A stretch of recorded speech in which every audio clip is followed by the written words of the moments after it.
राम गुरुदेव। प्रणाम प्रणाम। और कैसे हैं आप? जी ठीक है। साधना कैसी चल रही है?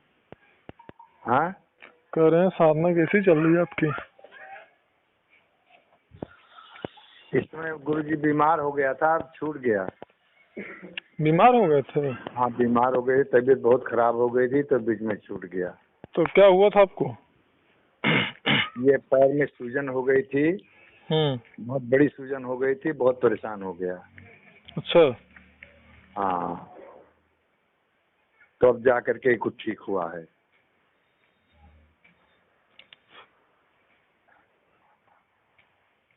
अभी ठीक है? हाँ, अब ठीक हो गया है। अच्छा। हाँ। तो कितना घंटा बैठ लेते हैं? अब गुरुजी वैसे तो अभ्यास हमारा 2 घंटे का था, जी। लेकिन अब इसी बीमारी की वीकनेस बहुत आगे है गुरुदेव, इसलिए कम बैठ पा रहा हूँ। अच्छा। हाँ, 1 घंटा विशेष हम बैठ लेंगे। 1 घंटा बिना किसी से हिलाए, बिना किसी उसके एक आसन पर हम बैठ लेंगे। अच्छा। हाँ। तो अभी कितना दिन से आप बैठ रहे हैं? अभी करीब 20 दिन से बैठ रहा था। अच्छा। तो ये बीच में गुरुजी दिक्कत आ गई, इसलिए नहीं बैठ पा रहा था। और इसके पहले भी आपको दिक्कत हो रही थी? हाँ, इसके पहले भी दिक्कत हो रही थी, तो वो तो सही हो गया भगवान की बात है। आपने हमको बताया था कि रीढ़ की हड्डी में कोई समस्या थी ना? हाँ हाँ हाँ हाँ हाँ। अच्छा, उस समय क्या दिक्कत हुई थी आपको? उस समय गुरुजी हमको ये दे रहे थे, कमर में जो है, कमर से और एक बहुत अजीब दर्द उठा था। अच्छा। तो कमर चल नहीं पा रहे थे, हम पैर नहीं रख पा रहे थे। अच्छा। चलने में हमारे बड़ी परेशानी होती थी, मैं चल नहीं पाता था, एक कदम नहीं चल पाता था। अच्छा। तो ये इलाज कराया, वहाँ MRI वगैरह हुआ, एक्सरे हुआ, तो उससे डॉक्टरों ने जो है वो पकड़ा उस मर्ज को। अच्छा। और उसके हिसाब से हमको दवाई दी गुरुजी, तो वो तो ठीक हो गया। अच्छा।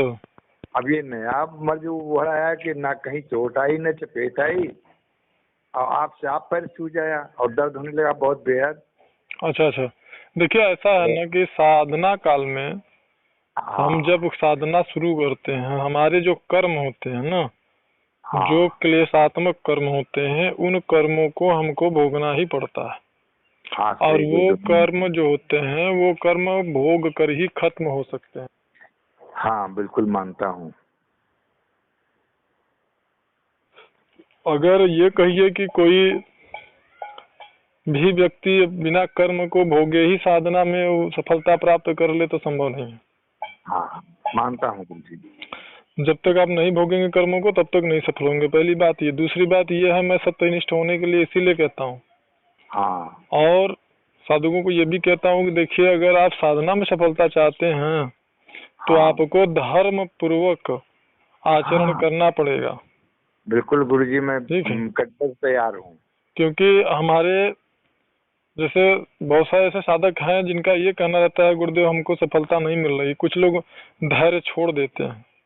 हाँ। ठीक है ना, वो 4-6 महीने कर लेंगे साधना में, तो उनका धैर्य जो है, उनका जो जवाब दे देता है उनका धैर्य। हाँ। समझ रहे हैं?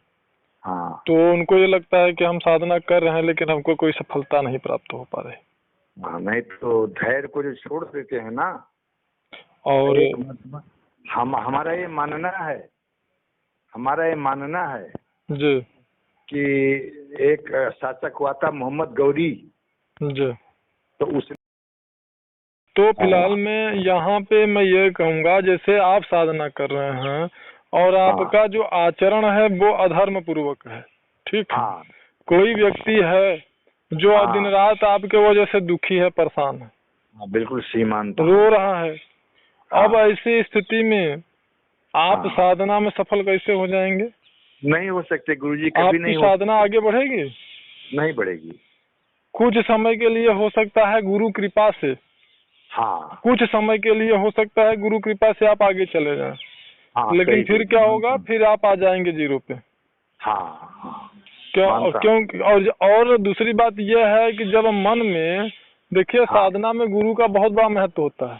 मन में आपके जिस दिन गुरु के प्रति नकारात्मक भाव आने लगे, समझिए उसी दिन आपके साधना का पतन हो गया। बिल्कुल तय बात है गुरुदेव। हम ये जान लीजिए कि आप हमें बेवकूफ बना सकते हैं, हम आपको बेवकूफ बना सकते हैं, ठीक है। बिल्कुल।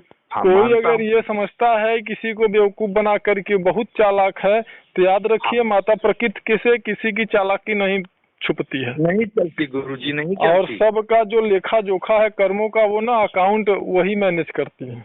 हाँ बात है। और समय आने पर सूद ब्याज के साथ में आपको रिटर्न वो देती है। हाँ सही गुरुजी। और जबकि आप साधक बनना चाहते हैं, साधना में सफलता चाहते हैं, तो ऐसी अवस्था में तो निश्चित हो जाता है कि आप कर्म को भोगे बिना आगे नहीं जा सकते हैं। हाँ सही गुरुजी। अब वो चाहे आपको शारीरिक कष्ट मिले जैसे कि आपको मिल रहा है, चाहे आपको सामाजिक कष्ट मिले, चाहे आर्थिक कष्ट मिले, चाहे मानसिक कष्ट मिले, वो जिस प्रकार का आपका कर्म होगा उस प्रकार का तकलीफ आपको मिलेगा। हाँ गुरुजी मानता हूँ। और जब आप उसको जब तक भोगेंगे और उसको आप उससे भाग नहीं सकते हैं, और जब तक कि आप उसको भोगेंगे नहीं तब तक कि आपको साधना में सफलता नहीं मिलेगी। हमारे साधक हैं वो काफी परेशान थे, बहुत कह रहे थे हमसे। अब समझिए वो हमारे संपर्क में 6-7 महीना हुआ है, 8 महीना उनको आए। 8 महीने में वो इतना उतावले हो गए, अधीर हो गए कि उनका कहना गुरुदेव हमको सफलता नहीं मिल रही है। और ऐसे और 2-4 साधक हैं वो साधना में गुरुजी अपने को पिरो नहीं रहे हैं, अपने को पिरो नहीं रहे हैं। वही बात। अब ये बताइए जिस जाप को अपने को पिरोना पड़ता है, जिस जाप को करने में, जिस मंत्र जाप की संख्या को पूरा करने में हमारे साधकों को 7, 7.5, 7.25 घंटा लग जाता है, वो मंत्र जाप की संख्या पूरा करने में उनको 3 घंटा लगता है। 3.5 घंटा मान लीजिए। अब बताइए कि उस जो 7, 7.5 घंटे का कोर्स है, जो मतलब नियम संयम है, जो आचरण है, जो कि घुलनशील होकर व्यक्ति को करना पड़ता है। जाप का मतलब कि आप उसमें खो जाइए। बिल्कुल गुरुजी, इसमें कोई दो राय जाप का ये मतलब नहीं होता है कि आपने जाप संख्या पूरा कर दिया बस हो गया। मैं बिल्कुल मानता हूं। आप जाप संख्या पूरा करके अगर सोचते हैं कुछ मिलेगा तो आजीवन करते रहिए, कुछ नहीं मिलेगा, कुछ नहीं मिलेगा। बिल्कुल जब तक उसमें भूलेंगे नहीं, जब तक उसमें हम उसको अंतराल में नहीं करेंगे तब तक हमको सफलता नहीं मिल सकती। जी। मतलब वो ना थोड़ा सा हमारे जो साधक हैं वो कर्म कांड से जुड़े हुए हैं, ठीक है। तो कर्म कांड वाले क्या करते हैं, जैसे मान लीजिए आपके यहाँ करवाना है, मान लीजिए सप्तचंडी कराना है, महामृत्युंजय कराना है, तो महामृत्युंजय वगैरह कराएंगे तो क्या करते हैं, वो जाप संख्या ही तो पूरा करते हैं।